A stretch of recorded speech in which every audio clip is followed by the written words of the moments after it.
the hygiene of the people in this place is a little different from the U.S. So the whole plane was just like, had that smell. oh, the whole plane. And oh man, that's pretty bad. So that's a bit of a pet peeve. So wait, what's worse, the smell or a crying baby next to you? Oh, the smell for sure. Because a crying baby, honey, I will put my headphones on and tune you right out. Welcome back. It's Caviar Wings. How you guys doing? We wanted to pop in and talk about pet peeves when traveling.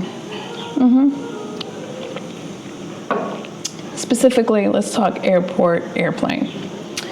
Because this can go on forever. It could go on forever and ever.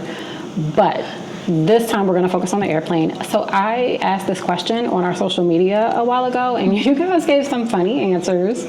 So we're going to go over some of the ones that were related to the actual airport. Your biggest pet peeve, Kelly? So my biggest pet peeve, well, you know what? There's a lot. I don't know if I can put a number one on this one, but it's a really, really big one, and that's I cannot stand when I'm going through, and I have TSA pre, I have clear, I have all the things. I can't stand when I'm going through security and the people in front of me or the family in front of me, the person in front of me, it's like they have never been to the airport a day in their life.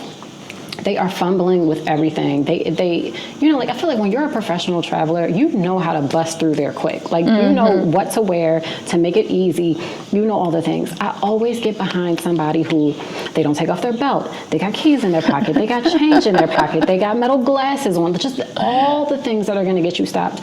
There's a million bazillion kids with them that don't know to take off this and take off that. I'm just standing there like. So you're saying this is still an issue in TSA pre-check? Oh. Yeah, that's what I'm saying. I have pre, I have clear, it doesn't matter. You always get people in front of you that are just fumbling over everything, and it drives me crazy. Like, none of us want to be here. None of us want to be going through this damn line. Get yourself together so we can all breeze through a little faster, a little easier. It drives me crazy. Well, It drives me crazy. I think that there should be a line for people who have never been to an airport. Don't tell how you really feel. No, there should be a line for people who have never been to the airport a day in their life. No, that's so mean. No, it's not. That's very mean. Y'all let me know in the comments. No, that's discriminatory. You can't, they got to learn, because then you're just enabling them. You learn in the line. Learn in the kiddie line. But here's the thing. If you have TSA pre-check, that would signal to me that if you got TSA pre-check, it's because you travel often. You have novice travelers in TSA pre-check? But so this is the thing. You can arrive to the airport and TSA pre is not open, clear is not open. Like, I've had flights that are at like 5 in the morning and the TSA pre and clear people are just not there. So yeah, I'll get my TSA, like I don't have to take my shoes off, but I'm still in the line with everybody else. You know what I mean? And so maybe that's where I'm encountering these people, because it happens a lot. It drives me crazy. I just want all of us to just try the airport out one time. Just see how it goes. Do a dry run. Don't really go anywhere. Just do a dry run through security. Practice at home. I don't know. Practice, because you're annoying everybody else, I'm telling you. That's me. So that's one of my biggest pet peeves. I've learned to be patient with that. I'm really? also the person. You have? I have. You? But I'm also, yes, me. Oh, okay. I also am usually super late to the airport, and a lot of times I'm asking, hey, can I get in front of you? I'm that person. Those people annoy me. No, and then when people need it, like vice versa, I'm always like, sure, go ahead. If I'm running on time, you can get in front of me. Not a problem. Those people definitely annoy me, because I'm such a punctual person that I'm like, well, what that got to do with me, honey? No. I mean, I let them in front, because what are you gonna do? You're gonna have them miss their flight? That's extremely rude to just be like, no, because then they could just ask the person in front of you, like whatever. But I've had someone say no to me before. What? And what oh you my do? God, it was so bad. I still got in front of them. I did exactly what you did. I was like, forget you, I'm gonna go ask somebody else. Like, all you gotta do is ask somebody else. You gotta ask somebody else. That was so mean of him. Oh my God. Yeah, and we were running to our flight. Yeah, like was literally that you and running. Ash? Yes. Yeah, I remember the story on one of our previous episodes. Yeah, it was pretty bad. But yeah, I do consider myself I'm patient now with that, as long as I'm running on time. I think I get impatient with the fact that I know I'm a perfect packer when it comes to carry-on. So every once in a blue moon where they pull my luggage to the side, I'm like, for what? That's a big one for me too. I know there's nothing in there. That's a really I know big how to one. do this. That's a big one for me too. I'm like, I'm a professional at this. There is nothing in here that is prohibited. Nothing. And you so know, like, you're wasting my time, you're wasting your own time, you're wasting time. And you know what? It always ends up being like a piece of jewelry that's showing up on the thing for me. Or a bag that's like kind of weird shaped or something like that. Yeah, for sure. So, yeah, I want to scream. I want to scream. Like, baby, I'm not one of them. It's packed to the T, and so they want to bust it open. They pull everything out. You need to put it back the same way you got it. And then they'll just push it back to you. Like, here you go. Like, nah, fix it. And it's so heavy. Fix it. And it's like, what do I do with this now? Like, I gotta like lift it up, put it somewhere, all the things. I was already running late, and now you got me running later. And now I always have this fear that I'll get to my flight and there's no overhead bin space available for me anymore. And I gotta check my bag. It's a fear. It's a real fear I have. It's why I always go to my gate first before I go to the lounge. That's definitely a thing, especially for me, because I'm a carry-on queen. Like, if I can help it, like, I will never check a bag a day in my life. And that's just more so, it's not even the waiting part for me. I'm just terrified you're gonna lose my stuff. Yeah. And some of the stuff we have, it just can't be replaced. There is sentimental value. It's vintage. It's vintage. It's whatever. It's one of one. Like, there is no replacing it. So that is my fear with. But a lost bag is obviously. I mean, it's not really one of my pet peeves because I don't check my bag, but it's annoying. It's problematic. Oh, what about when they bust your bag apart? Because that just happened to you, didn't it? Oh my God, they broke my luggage. They broke your luggage. I don't know. It's definitely, I had to change the course of my trip because I had to find a store that could fix my suitcase because it was just so much stuff in there. I don't know if there was any kind of rope or tape that would have held my suitcase together for the number of flights that I still have left on this trip. So you know what's funny? A TikTok popped up the other day where this woman was showing her beat up Rimowa after it came out of like a checked, flight. And so many people in the comments were saying that the bag handlers, like, they purposely try to F up Rimowas. Stop it. That's what they were saying. So I don't know how true that is, but I'm like, so damn. mean. They were like, they purposely try to do it because they feel like people that carry Rimowas are so douchey. Wow. Yeah. What if we just like metal suitcases? Yeah, I don't know. But I don't know. Well, metal or whatever, aluminum, whatever that is that they use. I love it. I'm just telling you what I saw. So Rimowa does have lifetime warranties depending on how old your Rimowa is. I do own some that are like super old that aren't covered. I think it kind of took effect once they were acquired by LVMH. LVMH owns Rimowa. And yeah, it could get bent up, broke up, all the things. I did have to alter my trip to get it fixed. But I walked in the store, I handed it off to them. They fixed it within 30 minutes. The lock is not the same. It was the lock that popped. It's not the same color as the rest of my suitcase. But I said I could get the permanent fix once I get back home. Right now, I just need a lock to get me home, and then I'll get it permanently fixed once I get home. But yeah, if you bought it as of, I feel like the last 5 years or so, don't quote me on that, Google that. It's got a lifetime warranty. So I took it in, and then they delivered it to my hotel for me, which was really nice of them. But yes. Was it a small price to pay for a beat up bag?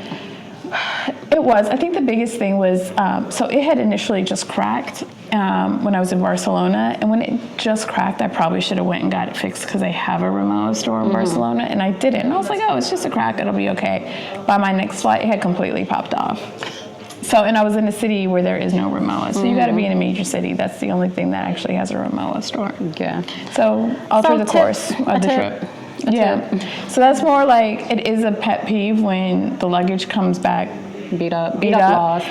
I'd rather it happen at my final destination, like once I'm home. It's the worst when it happens on your actual trip. Yeah, that's tough. Knock on wood. That has never happened to me where I had to buy a new bag while I was on vacation. Like, it might have just been beat up where I get home and I'm like, all right, I need a new bag. This is a mess. But anyway. Yeah, no, this is the third time it's happened to me. Yeah. That's a lot. You think it's because how heavy my suitcases are? I just don't think metal is I don't think thin metal is the best material to be going through. So pretty. To be going through checked baggage. So somebody else in the comments on this TikTok was like, that's because Rimowa is meant for private flights. Stop it.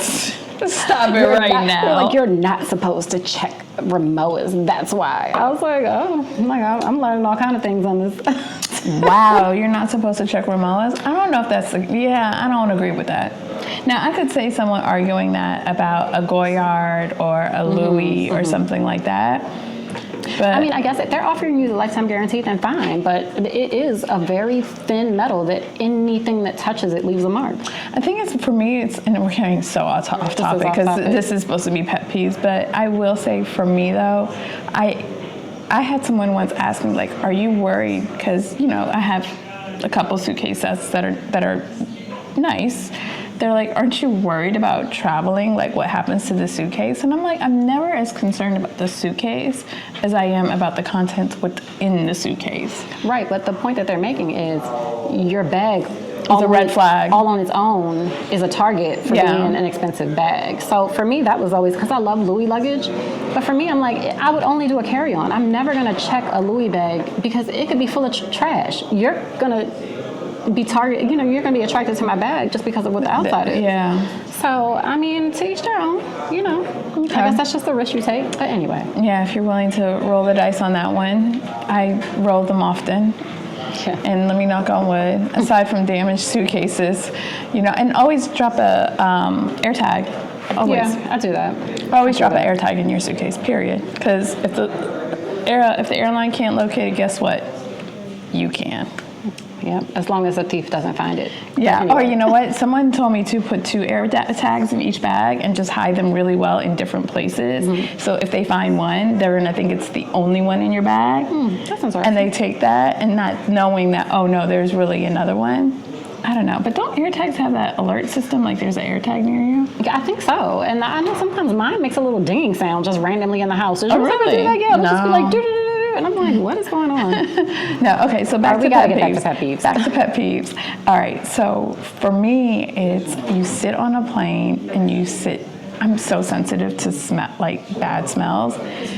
I've sat next to someone who smelled like throw up. Throw up? It was so disgusting. And it was a 5-hour flight and it was in coach. So we're like this. We're like, and I say coach not to be like, oh my God, I was in coach, but like we were like this. Yeah. Like rubbing elbows, and she smelled like. Oh, it was a she. It was she. She smelled like throw up. It was so disgusting. The entire flight. Smells are rough.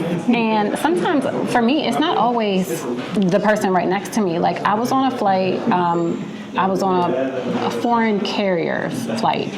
So everybody I'm not going to say who, but I was on this flight. So most of the people on the flight are from the place. And the hygiene of the people in this place. What's the place? I'm not saying that. The hygiene of the people in this place is a little different from the U.S. So the whole plane was just like, had that smell. oh, the whole plane. And what do you do at That's that when point? you put a mask over your nose. Oh my God! I swear. The whole plane. Oh man, that's pretty bad. So that's a bit of a pet peeve. So wait, what's worse, the smell or a crying baby next to you? Oh, a smell. The smell for sure. Because a crying baby, honey, I will put my headphones on and tune you right out. As long as I have headphones, a crying baby Is I don't care about that. Like, I can tune that out. Like, I'm a mother, so we can tune it out. I think in a different way than most people. Yes. I actually have really good tune out baby crying skills. Do you? I do. I don't know where I get it from because I have no kids. But yeah, I feel like I do. tune that right out. All right. So Next pet peeve. Next pet peeve. Oh my goodness, this really irks me. Sometimes my luggage is really heavy, and I don't know how I feel about someone seeing me struggle and not help. And it hasn't been often. I actually notice a difference. When I am flying coach, it is more likely that someone won't help me. Right? So you're saying there are random men in first class that are just falling over themselves to help you get the bag. Yeah, Okay. which is nice. And the men in coach won't. And the men in coach are less like, they will. It's just this last experience I had flying throughout Spain that I will say is like probably one of the first times in my life where I experienced grown-ass men around me seeing me struggle with the suitcase and not helping me. interesting Because I will say, any other time I'm flying, if I'm in first, there's always someone helping me. And if I'm in coach, 9.5 times out of 10, someone is still like helping, even if it's a woman sometimes. So I typically don't need help because I'm tall. And if it's a carry-on, I can handle it, right? But I have 2 friends. They're both 4'11", and they've talked about times they cannot reach the overhead bin. And they've talked about times where they've gotten on with their carry-on and they're like struggling and they're like looking at a flight attendant like, can you help me? And they're like, no. And so I wonder if it's a rule where they're not allowed. Yeah, where they're not allowed to help you. I think it's a liability. It might be a liability thing, because if something happens and the flight attendant was involved, I could see how people would be like, okay, now I'm going to sue the airline because it was the flight attendant's fault that this suitcase hit my head. Yeah, that's interesting. I don't know. I mean, it doesn't come up for me. It doesn't come up for me. So I have the largest size check-on that you could possibly have. And there are times where I want to say it's pretty heavy because it's where I put my makeup and all the heavier Yeah, my carry-on things. is pretty heavy, but it's usually never, even if it's packed to the brim, I can still lift it above my head, even though it might be a little hard. I've had grown-ass men tell me, like, I can't always do it on my own. When it comes down to it, if I have to do it on my own, I can. It's a little bit of a struggle at times, but I can still do it on my own. There have been plenty of times where men have helped me with my suitcase on the airplane, and they're like, what you got in here, gold bricks? That is funny. That is funny. Hey, what do you have in your body? Like, what do you have in here? How is this so heavy? I'm not sure if this is so much as a pet peeve or a personal problem, but nonetheless. All right, what's the next pet peeve? So yeah.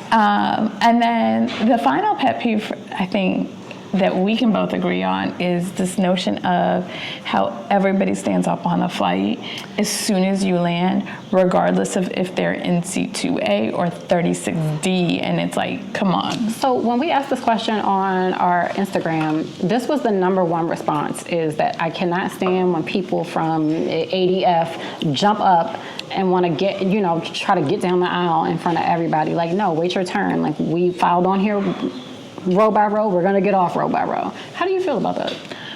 I agree. Yeah. You know what? I actually think that the airlines should start boarding people from the back forward because it would be faster.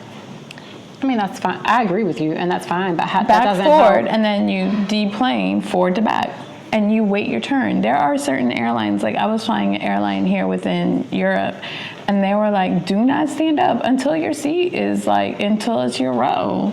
Yeah, so everybody always has an opinion about this. So a lot of people were saying, oh, God forbid my knee hurts, and God forbid my back hurts, and I just need to stretch after an 8-hour flight.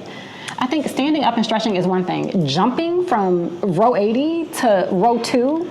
But what are you standing up for? It's not going to make anything go faster. Now you're all just crunched up.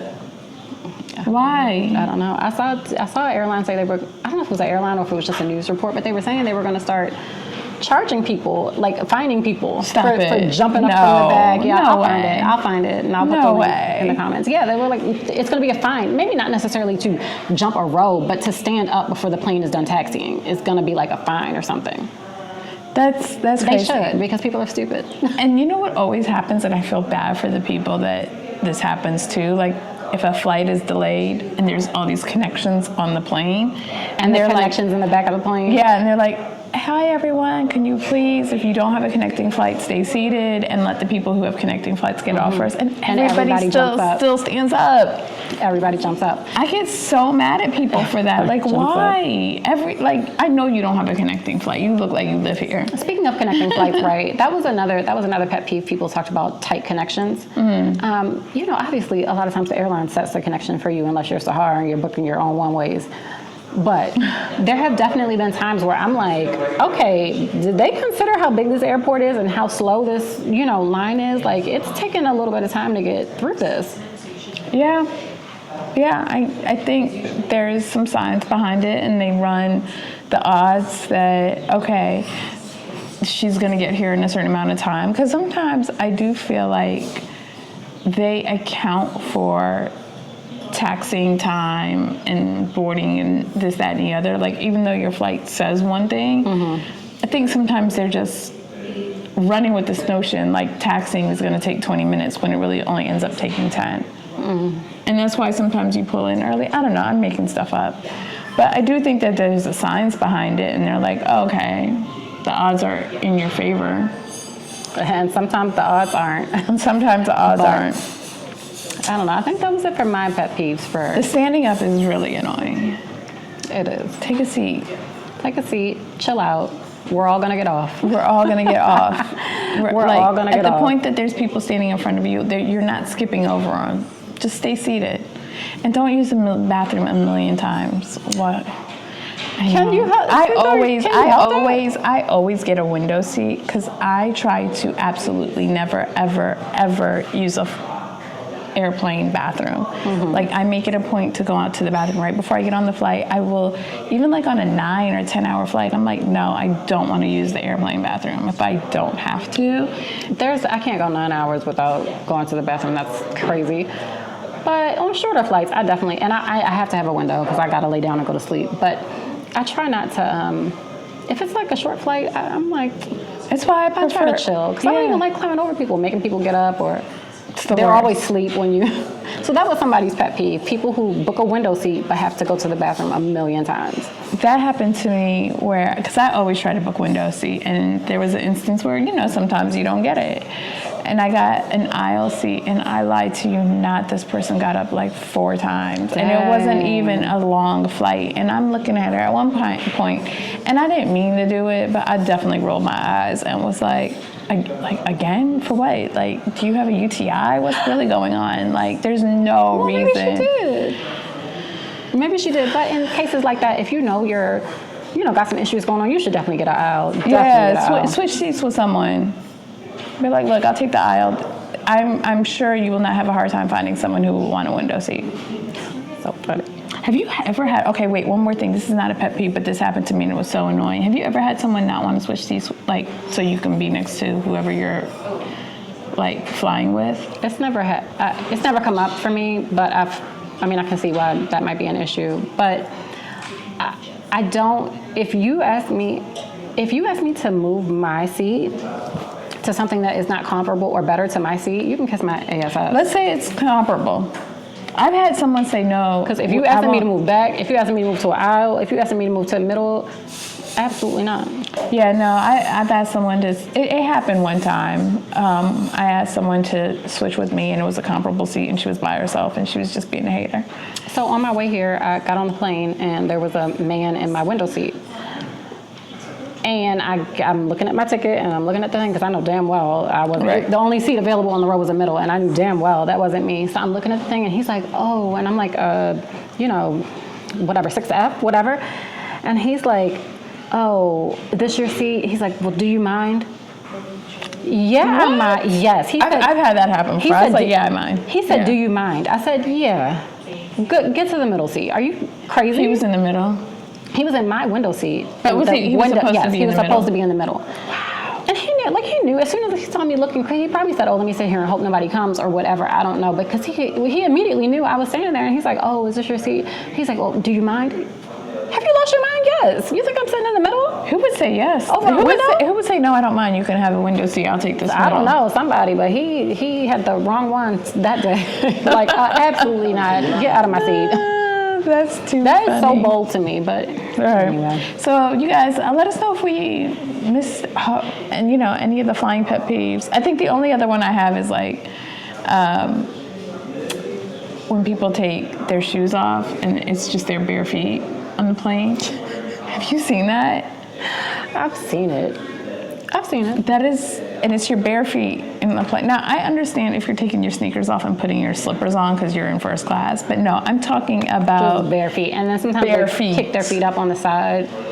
It's never happened to me, but I've seen it. Or somebody tries to put their feet up and it's in between the seats, like they put their feet up in the row ahead of them, and now you look to your shoulder and like over your shoulder and there's these toes in your face. Absolutely not. That's disgusting. That's Disgusting. disgusting. Look, we're all crammed in here. We're all uncomfortable. Let's just be courteous. Who Let's just be courteous, Who because wants that's to ridiculous. smell your feet? Oh no. wants to bring a big ass dog? Did you see somebody took like this 100-pound dog on a plane and bought the dog? At least he was courteous enough to buy like 2 seats for his dog so he could have the whole row. But could you imagine? So what if you're allergic? We had a friend who flew to Baltimore with her 2 dogs, and that they were just in the cabin. And my question is, how do you know that somebody's not allergic? That is my question. Like, my son is very allergic to dogs. So if I get on a plane, you know, just like they tell people, oh, don't eat nuts, can't open nuts on this flight. He's allergic to dogs, most dogs. So if I'm sitting on here and you got your big ass dog, Yeah. I didn't ask to sit next to no dog on this flight. Yeah. I don't like that. I like dogs, but I just think don't the like. dogs should be underneath. Don't the dogs go underneath? If they're under a certain weight, they can be up top. The dogs need to be in the no. Unless they're a service, I think they make exceptions too sometimes for service The dogs. plane needs to have a section for dogs. The dog should not be near me ever. I will. Not a section for dogs. Okay, we I'm love not into dogs, dogs. by the way. She loves dogs. I love dogs.